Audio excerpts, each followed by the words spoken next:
I'm Stuart Thompson, editor of Digital TV Europe. I'm here with Aleksandra Bosnjak, who is producer at Adriatica Films. Aleksandra, we hear a lot about this being the golden age of TV, with Netflix, Amazon coming in, spending money on original productions, telecom operators now beginning to compete by launching their own original production arms. What impact has this on producers such as yourself, and what changes have you seen as a result of all this activity from non-linear players in the market?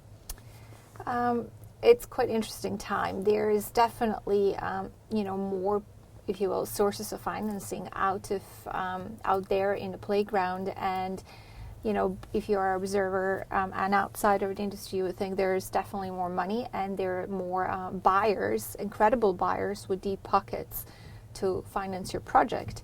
And so that is definitely true. So there are definitely more opportunities to auction your project, which is really why I have stepped out of the industry, role as an analyst into the production world. So definitely more buyers, so more places to go and knock doors. However, what it doesn't mean necessarily there is more money, because the issue with the content, as you probably know, it's a high risk business, and even the Amazon and the Netflix, which has committed 5-6 billion, and even in this year doubled the money of Viacom, for example, which is 2 billion for the original programming, is interesting because they will even if they acquire the project, they will not give you money up front. So they will be, the money is spread over 4 to 5 years time period. So if you're trying to use that money against your project, you have to calculate the interest rate, and then it becomes very difficult, to put the financial structures together, especially during the development project phase of the project. Right. So in some ways it's become more difficult and more complex to put projects together, even though there's additional money available. The way the finance is structured is more challenging. Because everybody, even Netflix, even though they're new in terms of relatively new, not anymore, as a players in terms of programming spend, they own the platform, they own the audience, but they will still be doing and taking a calculated risk. And as a producer, in the development phase of the project, which is the most difficult one before the project takes off, you have to even if they acquire the project, they will bet it against their growth, their own probably subscribers base. So it's not much different in terms of risk management from the buyer's point of view of the content. So yes, there is more money. However, it doesn't mean that it's easier. In fact, in some cases, it may be even more difficult. Unless the story is already filmed and can already be turned into the franchise and TV series. It has to have commercial bang.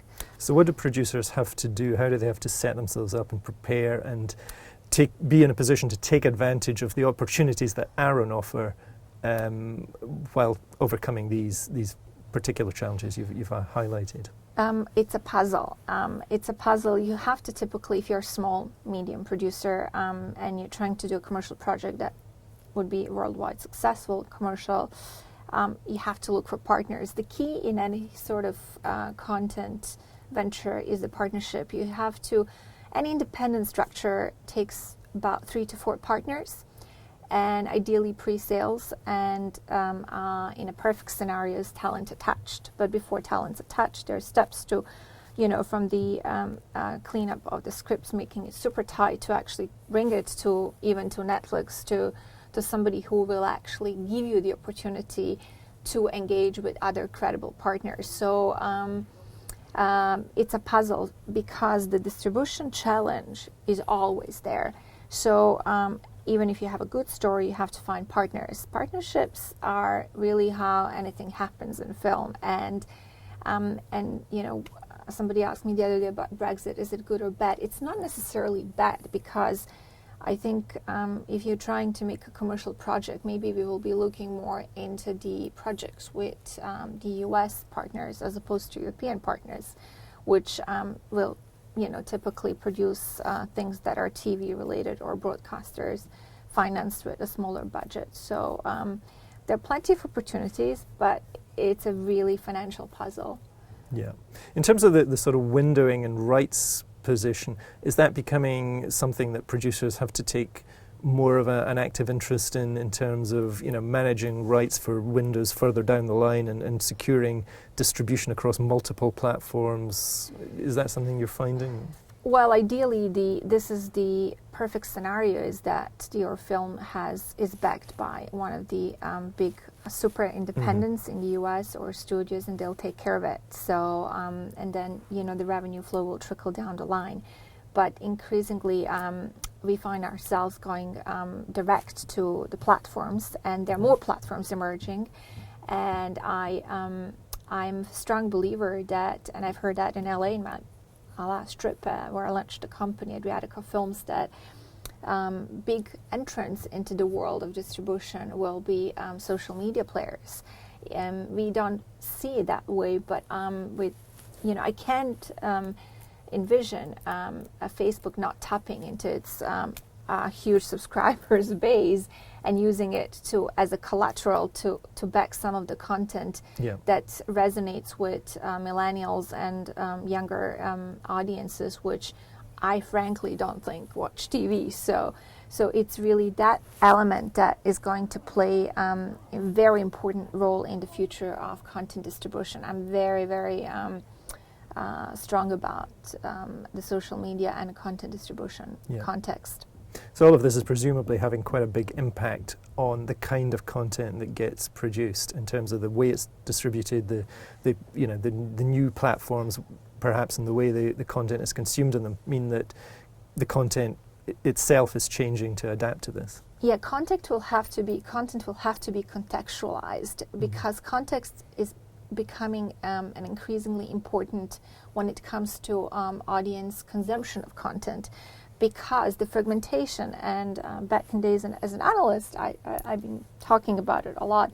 Fragmentation of audience attention is a huge issue, because what it does, it translates into the loss of advertising revenue. And in fact, everybody in a value chain is potentially losing unless it has ways of contextualizing the content and adapting it to all forms of consumption. And whatever gets produced in the future will have to be,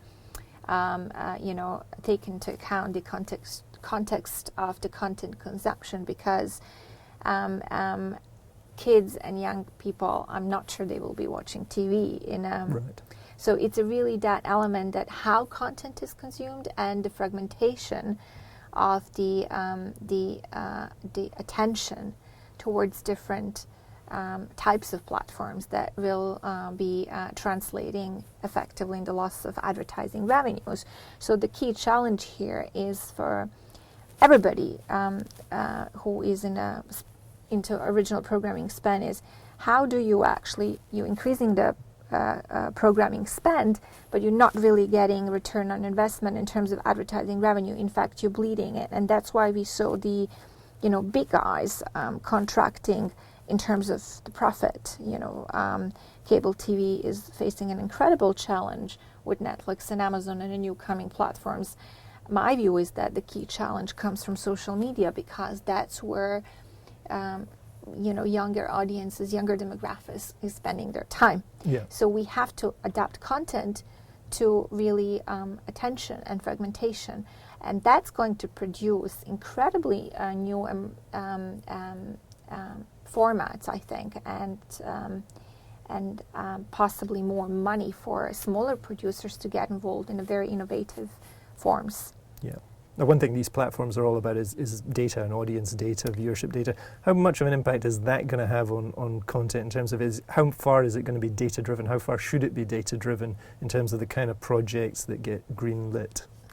I would hope so. It will be data driven. Obviously, I'm an analyst, so I'm a firm believer data is a very important element in any sort of allocation of programming spend.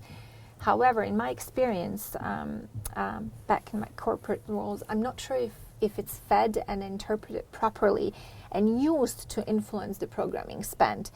And the problem with that is we are still lacking effective and good metrics to actually assess incredibly the content, especially, and there's obviously the soft element, the qualitative element, which is the context again. So how do we wrap ourselves in terms of thinking of what do we produce and what's going to be. Interactivity is another element which has been discussed for many, many years, and virtual reality and everything that is really, it's a kind of next level of content evolution. So technology plays a huge role where we go next. Platforms, social media, interactivity, almost even turning it into some sort of game format, because these formats that require interactivity and involvement of audience as a sort of pro-user and pro-consumer will be the ones making money for the advertisers. So really thinking commercially, it's going to be really interesting how it unfolds in future. Yeah.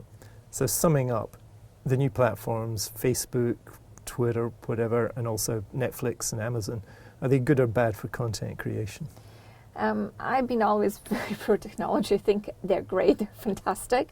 A lot of great content comes out of Netflix, and Amazon is yet to show us what it can do. I think Amazon is going to be very powerful and possibly even stronger than Netflix as a player, as long as it gets its sort of content acquisition and context right. I keep saying context because even the big brands on the block, in terms of content, they will miss the context part. And context and the social media plays a key role in informing the programmers and money men in terms of what's consumed. And so hopefully the use of data and the assessment and study of what kids really do in terms of what they watch, how they watch, will be informing the buyers and giving us fantastic new formats and, of course, for me, new money to make great projects happen. Great. Aleksandra, thanks very much. Thank you.